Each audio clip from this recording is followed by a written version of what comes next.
Welcome to our channel. Today we how to connect ShareASale to track affiliate commissions on your site. Complete guide step by step clearly. To connect ShareASale to track affiliate commissions on your site, start by logging into your ShareASale account. Once logged in, navigate to the Account tab on the top menu. In the drop-down menu, select Account Settings. Look for the Website Settings section.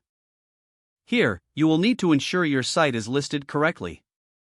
If your site is not listed, click on Add New Website and enter the required information. After your site is confirmed, return to the Account Settings page.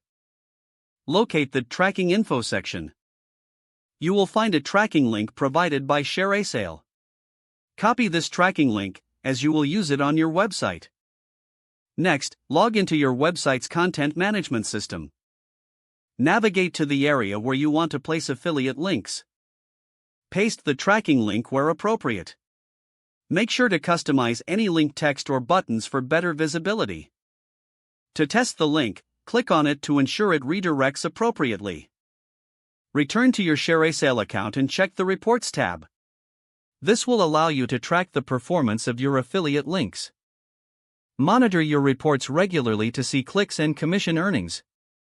For additional customization, consider implementing tracking pixels if needed. This allows you to track specific conversions more accurately. Ensure you are following all rules regarding disclosure and transparency. That completes the setup for connecting ShareASale to your site for affiliate commission tracking.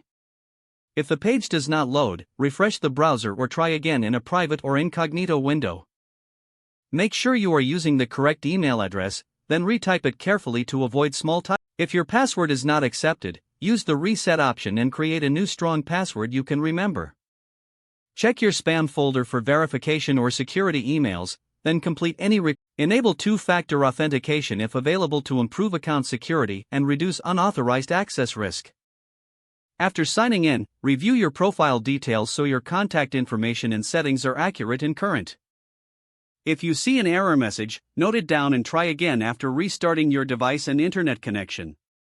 Don't forget to like this video and subscribe to our channel for more step-by-step tech guides.